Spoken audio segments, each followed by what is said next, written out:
Tere!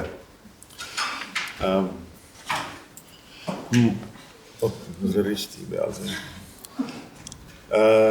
Kõigepealt see selline disclaimer inglise keeles, et ma ei kata üldse selle üleujutuse teemasid seadustega, aga ma arvan, et põnevam on teile kuulata seda arhitekti poolset tööprotsessi natuke. Ma püüan avada seda, kus kohas arhitekt põrkub nende küsimustega või mis juhtunud on või mis toimunud on sellega seoses. Ja see veeuputus ja üleujutus teema on lihtsalt see, et on mõnes mõttes erinevad asjad, et ühest küljest osad inimesed ütlesid, et pole hullu midagi ja teistel on see piibli ennustus, et niikuinii me kõik ükskord veeuputus võtab meid kõiki. Et me oleme ikkagi seal vahepeal ja et nüüd natuke kaugemalt ajaloost võtta, siis ka ei ole see mingisugune uus teema, kuigi tundub, et see on nüüd käima tõmmetud seoses kliimamuutustega, siis täiesti juhuslikult sattus 1930 aasta Koit mulle ette, kus kirjeldatakse Kesk-Euroopas suuri veeuputusi koos hukkunutega ja öeldakse, et aga Riias on ka veeuputus ja meilgi Eestis juhtub seda. Et see on täitsa selline tavaline paaniline ajalehe kuulutus, nagu meil aeg-ajalt, mis kuulutus või artikkel, mida meil praegu Eestiski juhtub. Ühesõnaga, et üleujutus on üks asi, veeuputus on üleüldine, sellest me ei räägi, ei kalduks sinna müstikasse, et kohe on 2 või 3 meetrit ja kõik maailma linnad ja Euroopa on uppunud. Ma ei julge seda teemat nagu nii sügavale käsitleda, lihtsalt selle ma ei valda seda. Et ma püsin sellise pigem selle arhitekti teemade juures, aga ma ei saanud enda jaoks ei saanud jätta selgeks tegemata, et mida see üleujutus siis üldse tähendab ja mis on Eesti seadusandluses selle kohta. Kuna teil need on olemas ilusti ettekanded, te saate siit lugeda, ma ei hakka siit ette seda lugema, aga üks väga asjalik dokument on, mis oli nimega, ma kirjutasin teile veel üles, on Kliimaministeeriumist Eesti 2024. Aastal üleujutustega seotud riskide hindamine ja no ma ei hakanud sealt neid punkte välja korjama siia, see on väga hea dokument, kirjeldab erinevaid viisi, kirjeldab riigipoolset arusaamist, käitumist, et neid dokumente on. Ja siis teine, mida me päris lõpupoole käsitleme, vaatame, on see üleujutuste kaart. Kui palju teist on üleujutuste kaarti avanud ja vaadanud? Ja mitte kõik, väga hea, mingi kolmandik paistisid ei ole, mis tähendab seda, et seda tuleb ikkagi meelde tuletada. Väga lühidalt üleujutuste siis põhjused ja riskid on ühed on looduslikud ja teised on inimtegevusega seotud. No jällegi sademed, maapinna langus, jääsulamine ja inimene suudab siis väga erineval viisil seda teha, maaparandusi ja jõgede kitsaks ehitamisi, valgalade kaotamist ja sellest tulenevad asjad inimene. Ütleme, et loodus on niigi selline aeg-ajalt ettearvamatu, aga inimene on pigem sinna keeranud veel seda kruvi kõvasti peale, et ikkagi oleks rohkem ekstreemne. Nii, enda jaoks, ma ei tea, kindlasti te olete kuulnud, uurinud, lugenud neid artikleid, aga igaks juhuks teile kaart, mis näitab eriti see parempoolne kaart, et kuna maapind Eestis tõuseb ja veetase maailmas ka tõuseb, siis Eesti ja Skandinaavia on ikkagi väga positiivses võtmes, et nagu see ele on see, kus on väiksem tõus siis suhtes maasse ja noh, me näeme, et nagu siit samast Hollandist ja madalmaadest ja siit hakkavad need probleemid on palju suuremad ja ka Vahemeres ja mujal, nii et see, et me kunagi jää all olime väga sügavalt, on õnneks hakanud meile dividende tooma. Vaikselt niimoodi kasseerime sisse seda jää all olekut. Nii et meil ei ole see asi üldse nii hull, kui mujal.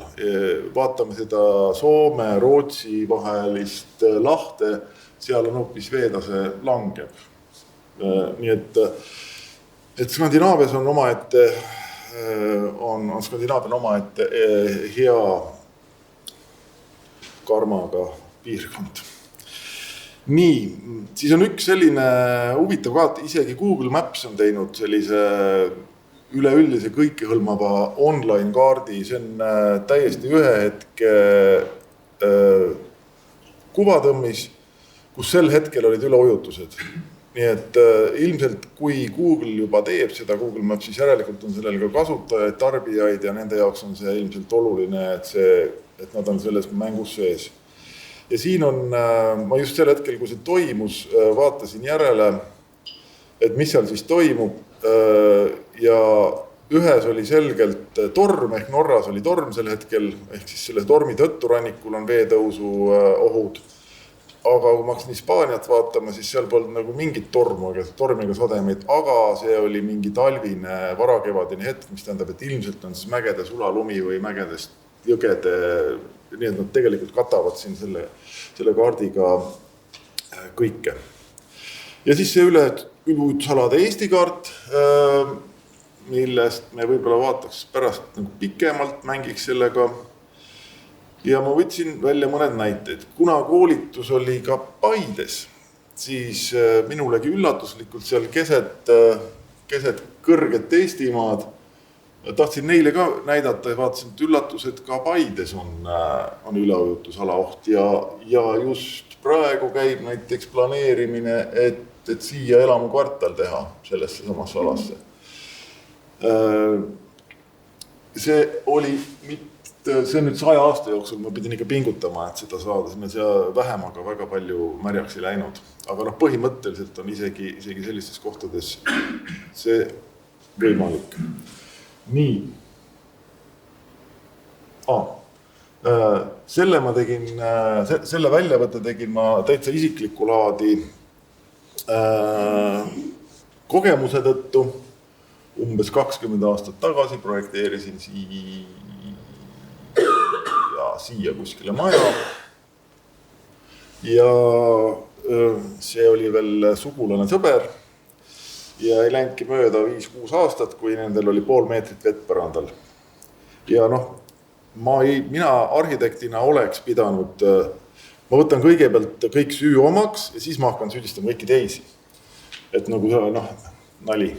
Tegelikult on see, et ma oleks pidanud arhitektina seda ette nägema ja kliendiga suhtlema, ütlema, kuule, see mere äär, vesi tõuseb, kas sa ikka tahad 30 sentimeetri kõrguse sokliga maja, et see võib siin uputama hakata.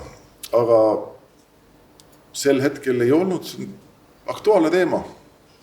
Ma ei oska muud midagi öelda, et sellest ei räägitud, sellega väga palju ei tegeletud. Ja seal ma nägin seda jama, mis sellest juhtub, nägin väga lähedalt. See tähendab, et kogu maja elektrisüsteem läks vahetusse, kõik parketid, põrandad, kõik tehnika, külmkapid, pesumasinad, kindlustus seda kinni ei maksnud. Ma ei mäleta täpselt, kas neil ei olnud kindlustust või oli ja neil ei olnud veekahju, aga põhimõtteliselt kindlustus seda kinni ei maksnud. Nii et see on noorele perele, kes on ennast lõhki laenanud, oli see päris suur tõsine teema, mida ma oleks saanud ära hoida või, nüüd ma võtan järgmised, või oleks saanud vald ära hoida, kui oleks projekteerimistingimustega kuidagi moodi seda kirjeldanud, öelnud, et see on riskiala, aga ma ütlen veel kord, et ei olnud ei arhitektide hulgas ega ka valdades sel hetkel minu arust see aktuaalne teema. Nüüd veel mõned kohad, mis on ka lihtsalt huvitavad, et Tallinn üldiselt on Tallinnaga üldiselt päris hästi, aga ma võtsin välja selle Aabersti nurga siin või Kakumäe ranna pigem, et näidata seda nüüd lähemalt. Siin nüüd on üleujutus 100 aasta jooksul ja see kõik on siin elamuid täis. Ja samamoodi ma olen 100% kindel, et need inimesed ei tea tegelikult seda ja ma olen kindel, et kindlustusfirmad teavad. Ja mitte kõik, mõned inimesed kindlasti teavad, aga et kõik kindlasti ei tea. Ja sellest siit hakkab arenema üks teine teema, et kui tegemist on suurema alaga ja uputustega, siis hakkavad hoopis uued lisaasjad tulema, nagu näiteks kanalisatsiooni, kanalisatsioon hakkab tagurpidi tööle kuskil kohas, ajab sisse, see tähendab, tekib reostus. Pluss see, et kiirabid, tuletõrjed ja muud tegelased ligi kuni elektrikappideni, mis jäävad vee alla, see võib olla elektrikatkestus, kõikide ümbervahetamine ja nii edasi. Et see ei ole ainult see inimese isikliku maja küsimus. See nüüd on lihtsalt, et ei oleks nagu nii 100 aastat, siis see on 10 aastat.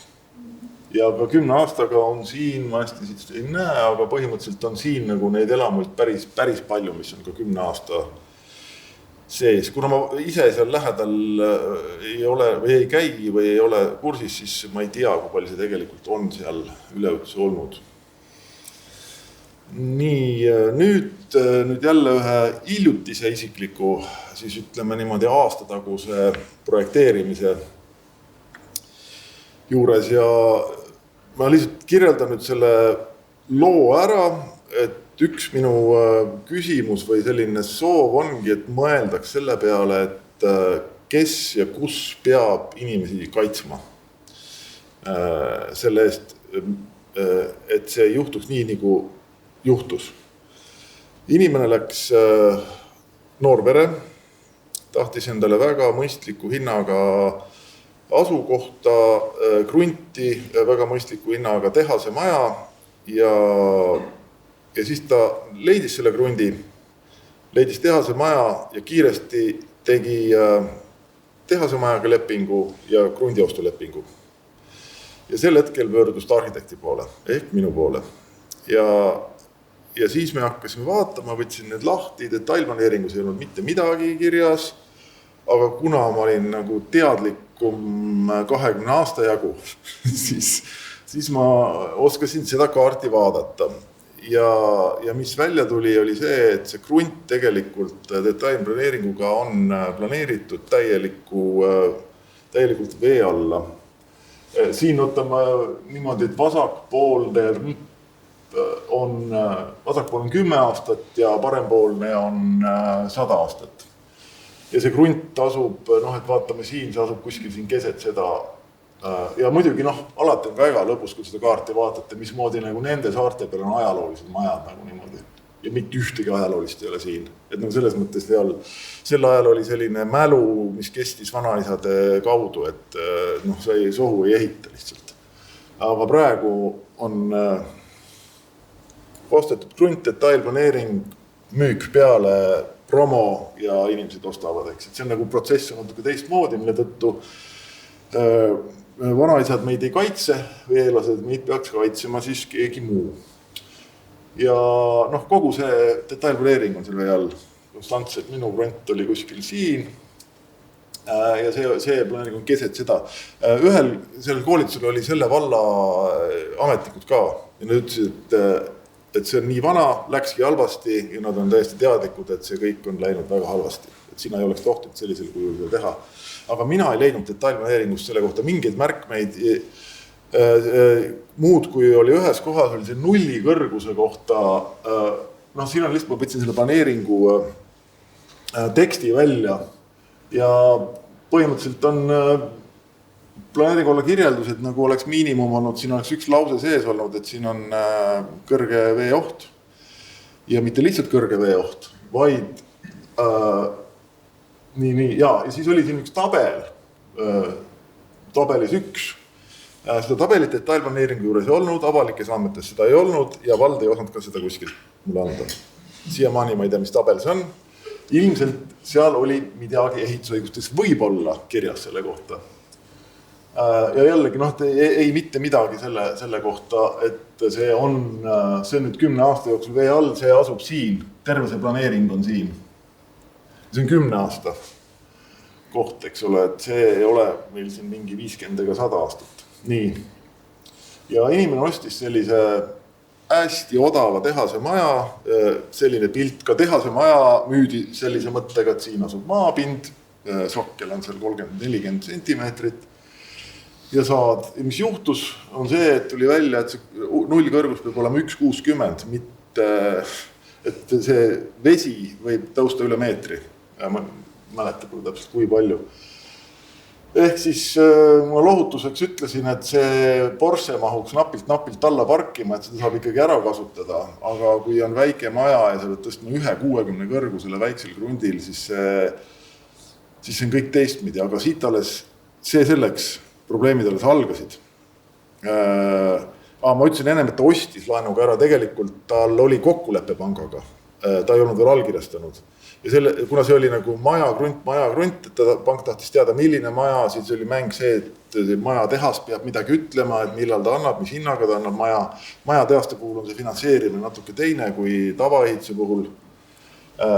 Ja sel hetkel ütles, et jah, läks ta panka, ütles, et nüüd ma kirjutan alla, et kuna kõik dokumendid, lepingud olid ette valmistatud.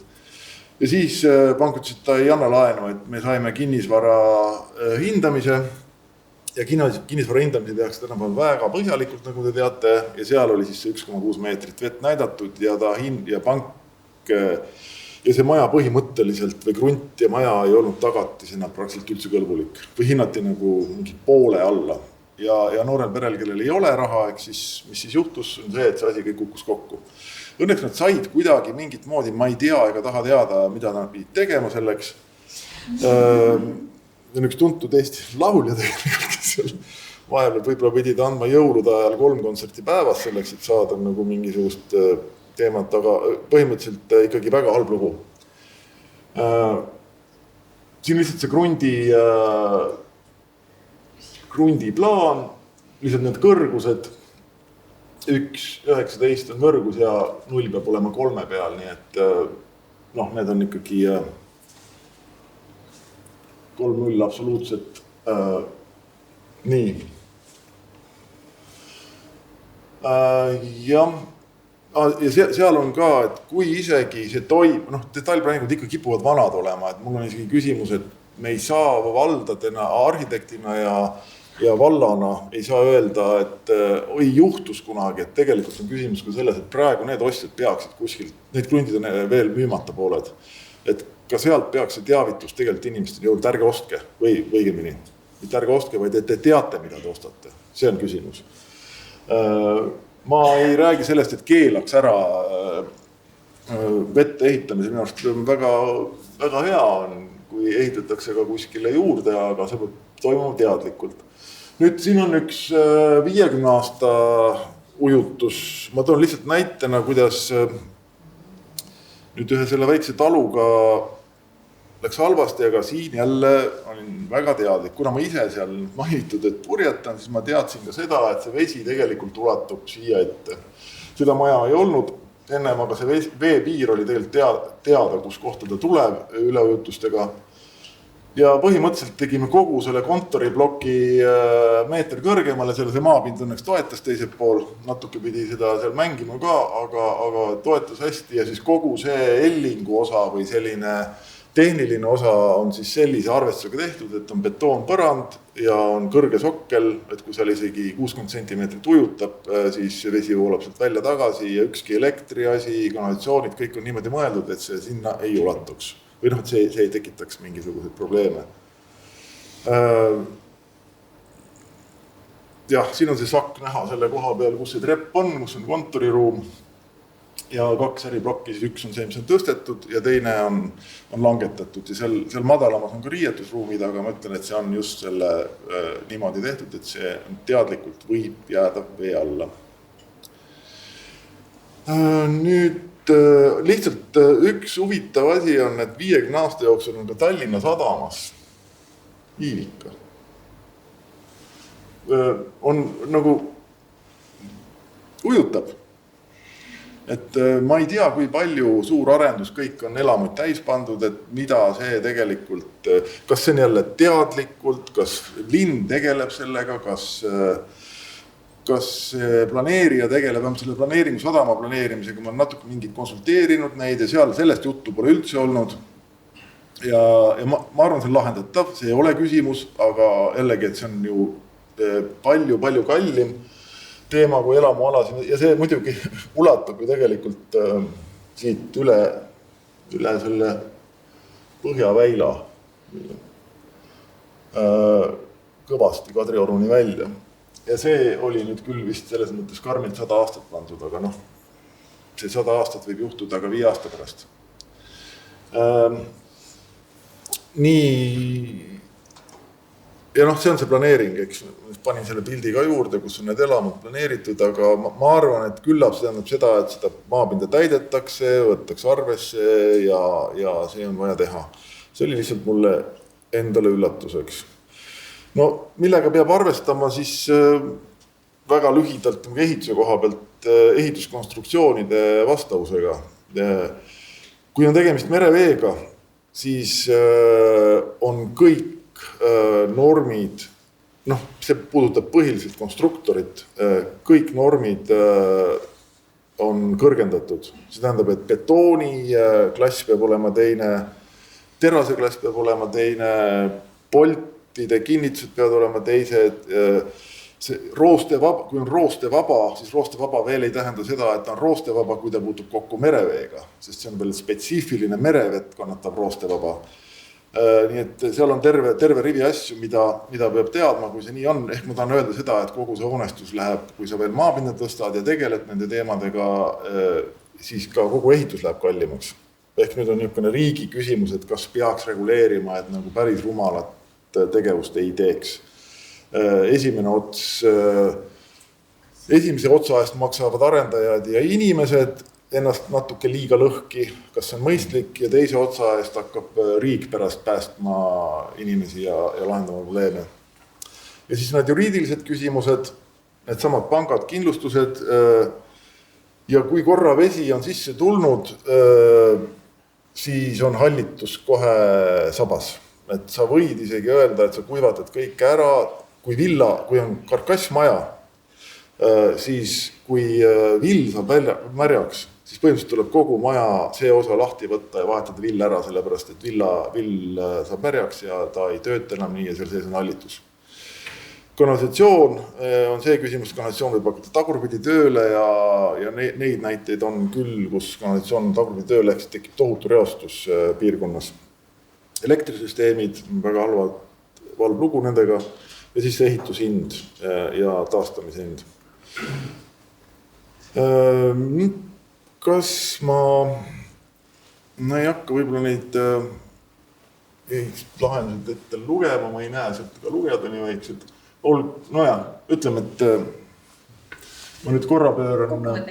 Jah, et kõrgemale äravolusüsteemid, ehitusmaterjalide, konstruktsioonide küsimus ja siis on need, mida oskavad tänapäeval planeerida maastikuarhitektid, et see roheline infrastruktuur on selline, kõik imbväljakud, parkimised, kuhu see vesi saaks imbuda, valgalad, kuhu saaks näiteks jõgede puhul imbutada. Nii, ja siis on, et kuidas saab targalt ehitada üleujutuszoonidesse ja kas üldse peab ehitama või on mõistlikum seda vältida, kus kohas see piir on. Ja siis on kõik muud võimalikud sellised nutikad linnad, et kuidas äkki peaks ujuvmaju tegema rohkem ja nõudma seal mingisugused asju, mida me veel ei tea, mida me peaks nõudma. Nüüd igaks juhuks panin teile, et ei arvaks ristiusklikud, nagu me enamik oleme siin, või vähemalt sellega seotud, ja me oleme kuulnud hästi palju sellest, et piiblis on üleujutused, aga ma panin igaks juhuks kõikide vanade rahvaste üleujutusele müüdid siia, maiadest kuni Aafrika ja Aasia ja ma ei tea küll, kuidas nagu Tiibetis üleujutusega lõpeb, aga põhimõtteliselt see lugu on kõikides nendes lugud või sellistes müütides on see sees. Sellega vist on, see on allegooria paat ja unt Leonardo da Vinci, millega on hea lõpetada.